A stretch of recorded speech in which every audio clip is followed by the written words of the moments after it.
Hey everyone, happy Tuesday.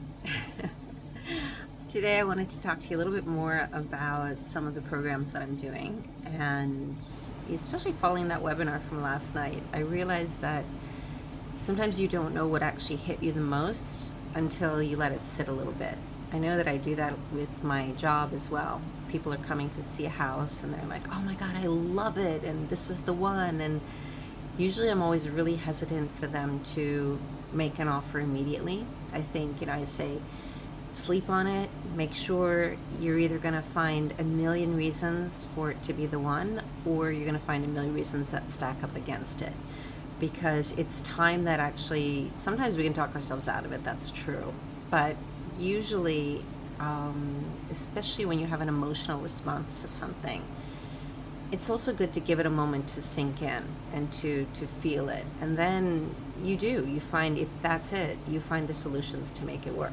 We do it all the time. We do it in our daily lives. We probably just don't even realize it.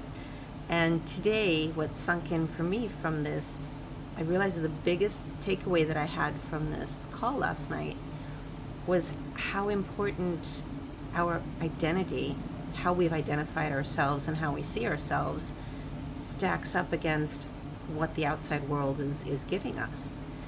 And that once we change our identity, or we start to shift it, or we start to see ourselves even a little bit differently, the outside world shifts with it as well.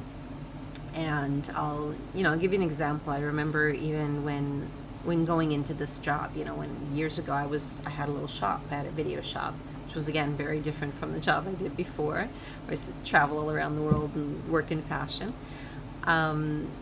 So to go from the video shop and the mom of a very small child to becoming a professional real estate agent was kind of a leap for me.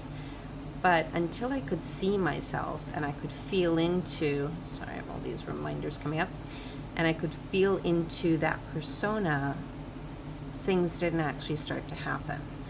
And I realized it even took a while of actually being in the job itself, where I felt confident that I could do it, but that wasn't what changed. What changed was how I saw myself. I began to see myself as a professional. I began to see myself as somebody of bringing value to somebody else's life. And as I did that, it started to become true in the outer world. So identity, what I'm doing now is revisiting the identity of who I am. And actually my coach gave me this as something to do a few weeks back.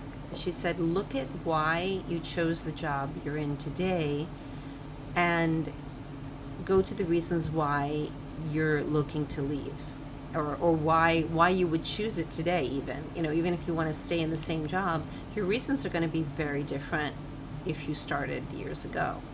So I've done that. It's been really interesting. It's been interesting to even see, I actually saw more of my evolution from that little exercise than possibly just sitting back and trying to figure out who am I now.